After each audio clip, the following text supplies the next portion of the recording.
Well, it's a funny old world, isn't it? Meghan Markle and Hazard remain fixtures on the front pages this morning, but apparently there are only certain things you are supposed to say about them. Yesterday, our poll on talkRADIO went viral across social media because I had the temerity to ask a question. Hundreds of thousands of people interacted with talkRADIO on Twitter, on YouTube, on Facebook and elsewhere as the horror of the question actually sunk in. Rival radio stations even joined in as they clearly realised the question was indeed the question of the day. Others, of course, were very angry that such a terrible question could be asked, horrified that anyone would think such a thing, even that whoever thought of that particular question must be some kind of maniac, a deranged individual. For us at the Independent Republic of Mike Graham, of course, it's all in a day's work, and all I want to do is thank all of you who took part in the polls and the debate. After all, that's what we do in a civilised and democratic society, is it not? The two polls on Twitter, one which was put out by me, one which was put out by talkRADIO, were both hijacked by the woke-ists, which I'm pleased to say resulted in the fact that the answer to the question, should we strip Harry and Meghan of their British citizenship, the answer was a very firm no. But the true poll, which is on YouTube and has not been interfered with or fiddled with by the wokies, has actually got a much different result. Yes, 64%, no, 36%, 39,000 people voting in that, and you can still vote in it now. So if you still feel as if you're so woke you have to affect the outcome of a poll and then make fun of me and say, ha, the poll didn't turn out the way you wanted, did it? Well, actually it did, because what I wanted to do was to start a debate. What I wanted to do was have as many of you as possible to interact with us. So because we got so many of you interacting with us, I would say, actually, it was a great success. This morning, we're kicking off with Brendan O'Neill, though, from Spiked Online, with his take on what people are so frightened of, why so many fundamentally misunderstand the term free speech, and why some people, largely on the left, want to silence some other people from saying things. 0344 499 1000. And let me explain something to you. I'm not trying to silence Meghan Markle. I'm not trying to silence Prince Harry. I'm not trying to silence anyone. But free speech is about saying something and letting somebody else say something about what you said. I don't care if people want to criticise me, but I don't think it's right to say that I shouldn't say things. Is it?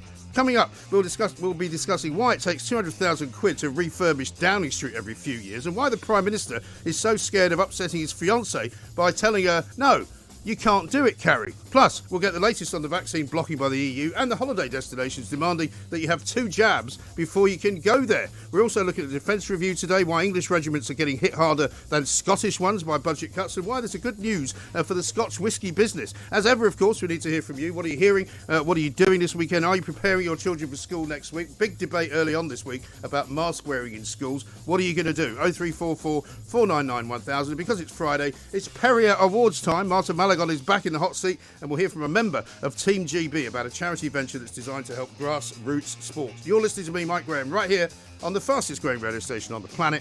It is, of course, talkRADIO. Mid-morning with Mike Graham. talkRADIO. Without further ado, and slightly later than advertised, let's talk to Brendan O'Neill, editor of Spiked Online. Brendan, very good morning to you. Hi, Mike. How's it going? Yeah, very well indeed. What a great day I had yesterday. So much fun being hurled abuse at. I actually do quite enjoy it. You know, people don't think I'm telling the truth when I say that, but I find it really, really funny that people get so worked up about something so simple as a question. It's quite remarkable, isn't it? Yeah, people get worked up about so many things these days, the simplest things, and is, as you say, even just posing a question. Now, my view, I don't think Harry and Meghan should be stripped of their citizenship. That's it, right? You're off. That's it. You're finished. You can't say any more. We're going to cancel the interview. Everyone should be able to ask that question, to promote that question, to hold a poll. But the problem is, I mean, there are 2 problems here, really. First is that people don't take freedom of speech seriously anymore, and they want to shout down anyone and silence anyone who says something that they find disagreeable. And also, Meghan Markle has become like this holy figure in woke circles. She's the saint of wokeness. You know, she's the unquestionable, untouchable goddess of all this nonsense. And no one is allowed to blaspheme against her. Anyone who criticizes her is accused of being racist. Anyone who takes the side of the Queen rather than Meghan Markle, apparently that's a bad thing to do. You're a wicked person. You're doing it because you're prejudiced. She's become this saintly figure for the woke set who we're not allowed to raise questions about. And I think that's part of the reason why your poll caused such a meltdown amongst these people. And what they don't realise as well is that she's rather clever, is Meghan, because what she's doing is making an entire industry out of that fact, out of the fact that she is revered by these idiots, right? And the fact that she's absolutely making a fortune on the basis of creating this image for herself. Because now, whenever somebody says, well, what about these people over here who say they were bullied by her? Well, they're obviously liars. They're obviously making it up. It's obviously a smear cooked up by the ghastly royal family. Exactly right. I mean, she's going to make a fortune out of this. She's going to become a globe-trotting virtue signaller, and I think that's partly her long-term plan. And, you know, the clips that we've seen so far from Meghan talking to Oprah, I mean, this really sums up identity politics and the grotesqueness of identity politics. Because what we have here is a duchess in the luxurious surrounds of an unimaginably expensive mansion in California, telling one of the wealthiest women in America how much of a victim she is, how oppressed she is, how terrible her life as a royal was. You know, this is pathetic. This is ridiculous. And it demonstrates that identity politics is really a ruse for the privileged to pretend to be oppressed, for well-off, well-connected people to claim that they are being bullied by the public, they are being oppressed by the public, they are the great victims of our time. In fact, Meghan has an incredibly nice life, a very comfortable life. She's not a victim, but she plays that card because that's what the woke crowd needs to hear, and that's the platform upon which she can become even more famous. So that's the strategy long term, I think. And the story effectively also is one of, as I said yesterday, kind of high school dimensions. You know, she's basically saying people are saying nasty things about me behind my back. I mean, that's the story. That's exactly right. And you know, the thing is, this is what really irritates me about the Harry and Meghan story. This idea that the Brits turned against her because she's not white, because she's a woman of colour. I mean, it's completely untrue. I know it seems like a long time ago now, but when she first got engaged to Harry and when they got married, there was a lot of support for Harry and Meghan. There was a lot of love for them, actually. Loads and loads of people watched the wedding. We thought, great, this is going to be a new, and also nice addition. People like that kind of thing. People like happy endings, regardless of what the reputation of this country is. People love a decent wedding. They like a bit of celebrity. They like a bit of glamour. And I think people generally thought they were a very cool couple. Absolutely right. They thought, this is an attractive woman, Harry's happy, the royals have taken her in, it's great. People only started questioning her and criticising her when it turned out that she wanted to use the royal platform to lecture the rest of us constantly about climate change and feminism and mental health and all these other pet issues that she has. And I don't know if people remember, but we fought a civil war in this country 350 years ago to prevent the royals from having that kind of political influence and to make them kind of decorative. So people don't want her to do that. They don't like hypocritical neo-aristocrats lecturing us about climate change and then jumping in a private jet to fly to Elton John's swanky pad in the south of France. But that was all right, wasn't it? Because he paid some kind of carbon offset company to plant a couple of trees in the Amazon. That's right. Yeah, if you're super rich, you're still allowed to fly because you can pay loads of money to plant some trees. So it was that kind of hypocrisy. It was that almost decadent elite hypocrisy, you know, that of kind of Marie Antoinette style of politics that Meghan pursues. You know, I can fly around the world and I can do all these things because I'm important and good. But you lot should have fewer holidays, fewer children, and stop being so eco-unfriendly. It's that kind of thing that started to get on people's nerves. It had nothing whatsoever to do with race. No, of course not. I mean, somebody actually tweeted at me yesterday saying, oh, so it's all right when Priti Patel bullies people, but it's terrible when Meghan Markle does it. And I said, well, thank you for at least explaining to me that it's clearly not about race then. Because if it was, surely we would be racist against Priti Patel, which apparently we're not. We're only racist against Meghan Markle. So how do you figure that one?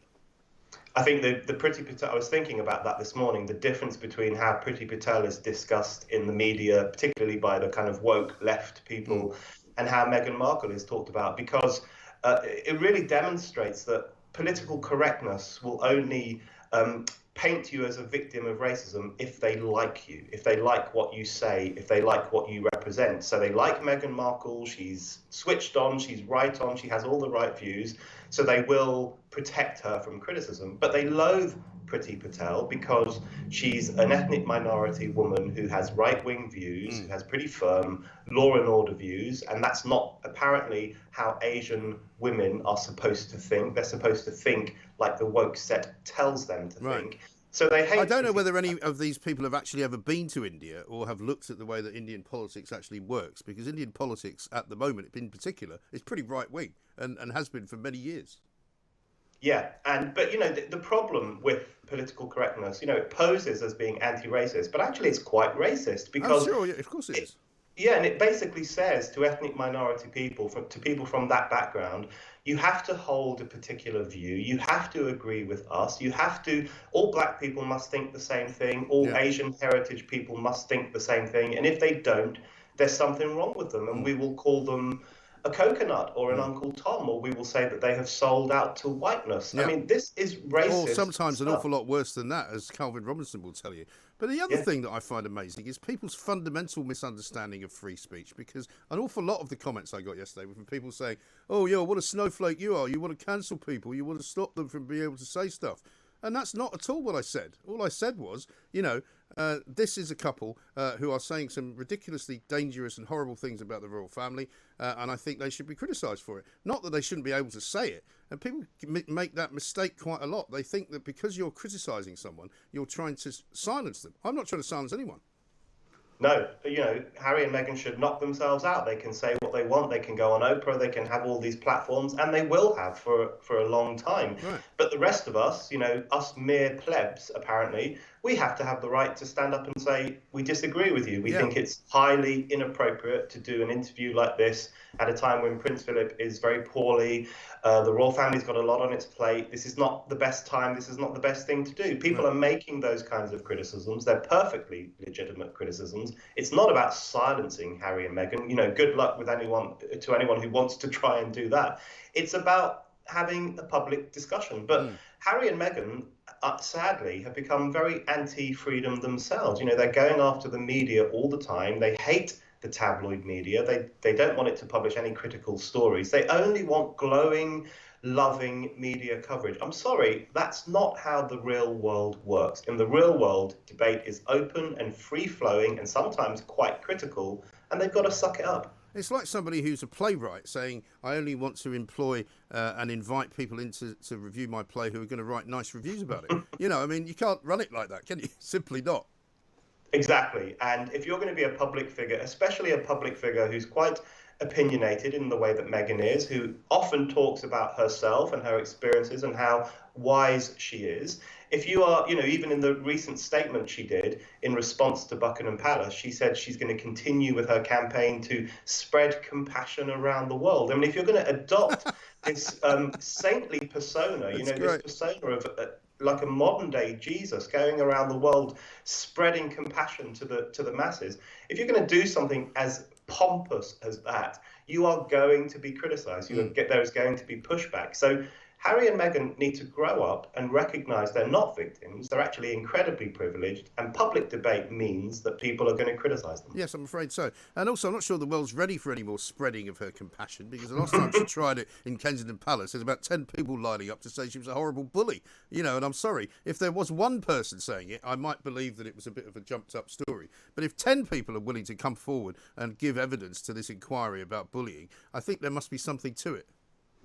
Well, I think I have no doubt in my mind that Meghan Markle is hard-nosed and a go-getter, and she knows what she wants. And it's often the case with people who are super woke. It often turns out that behind the scenes, they can be pretty ruthless, right? They can be pretty ruthless if they don't get what they want. I mean, look at what happened to Ellen DeGeneres' show in the US. That got completely buried in accusations of bullying, and Ellen apparently is the queen of wokeness in America, has all the right views, does all the right things.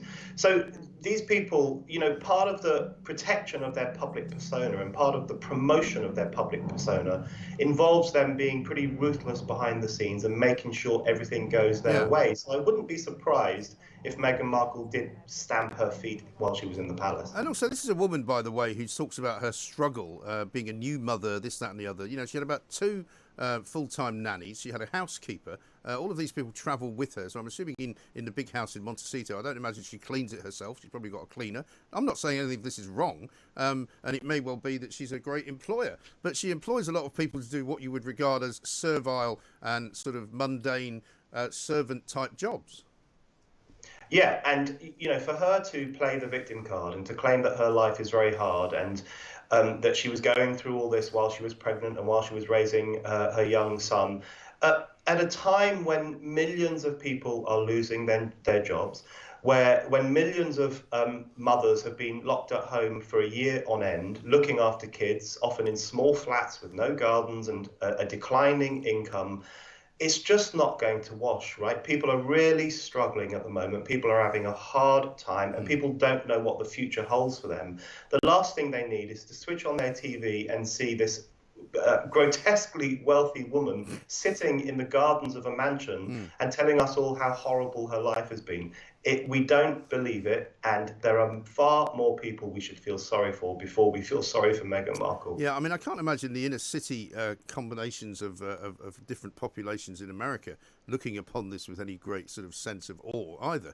Because if you're living in sort of downtown Detroit or Chicago, where about 5 people are killed and shot dead every single Saturday night, if not more, you know, I don't think you're going to go, oh, I feel really sorry for her. I'm so sorry that she's had such a terrible life. But do you think some of this, Brendan, is the result of the politicisation of our politicians, if you like? Because I had a politician on, a Tory MP the other day, and he used phrases that I had to keep pulling him up on. Like, for example, everyone agrees that we should have a greener economy.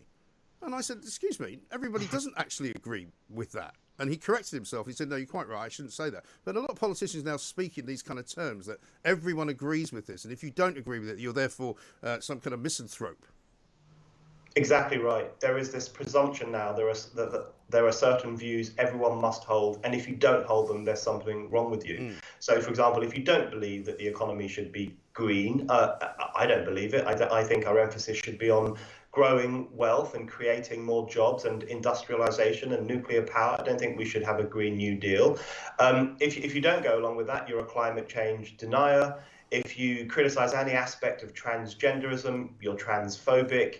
If you criticize Meghan Markle, of course, you're racist. Yeah. I mean, there's all these presumptions made in public life that you have to have the correct, supposedly correct view on every issue. And if you don't, you will be branded prejudiced and problematic and cast out. So what we're witnessing is the constant shrinking of public life and the shrinking of open debate. And I think the trouble that you guys got into for that poll demonstrates this, because people are now aghast even if you ask a question, even if you open the door to a public discussion. But that, of course, is your job. It's all of our jobs. We should have these discussions. Yeah. We should have them as freely as we want. Well, do you know, latterly, towards the end of the day yesterday, people were joining in and saying, actually, we may not wish to fuel these maniacs at Talk Radio, but it is a debate to have about the likelihood of the future of the royal family. And if that's what we're going to talk about, then I'm all for it. You know, debate is the lifeblood of a democracy. People's ideas are the lifeblood. I want to hear other people's ideas as well as I don't want to just listen to my own ideas being, you know, projected back to me. As you said, you don't agree with what I suggested yesterday, and that's absolutely perfectly fine. You know, but the more that we talk about it, the better outcome we will have. Absolutely. That's always the way. This is the great thing about freedom of speech. Freedom of speech is the way in which we can work things out. We can decide who's right, who's wrong. We can weigh things up. We can invite as many voices as possible into the discussion. And that's how you get to a better understanding of the world. The problem with censorship, on the other hand, it infantilizes everyone because it says, you're basically a bunch of children. We need to cover your eyes and cover your ears so that you never hear any criticism of Meghan Markle or any climate change denial or anything that we disapprove of. And it turns us into a bunch of children who are just waiting to be told what to think. We should always defend freedom of speech because it enlivens society and it makes society a better place. But isn't it ironic that those saying that we mustn't allow people to hear these terrible ideas and terrible opinions are the ones who are actually pushing their opinions on everybody else and saying, you have to agree with me? That's the hilarious thing about the culture war at the moment is that you can have it's always the right who are accused of starting a culture war. So you can have people on the left promoting the ideology of gender fluidity and making everyone use the correct pronouns and forcing us all to bend the knee to Black Lives Matter and tearing down statues and putting pressure on cultural institutions to flagellate for the crimes of history. The left does all of that stuff all the time. But as soon as someone puts his hand up and says, I don't think we should tear down that statue, I don't think we should cancel that person, they are accused of starting a culture war. So the left is engaged in a culture war every single day, a culture war against freedom of speech, against common sense, against the science of biology. And yet, if we push back, they say that we are the culture warriors. So there's an extraordinary double standard on this, which makes me laugh. It is amazing, Brendan. I'm glad you're laughing. I'm glad I'm laughing. I'm glad lots of people are laughing. The sensible people are laughing, but they're also thinking. And that is what we do here at Talk Radio. We think, we speak, we debate, but we also quite enjoy it.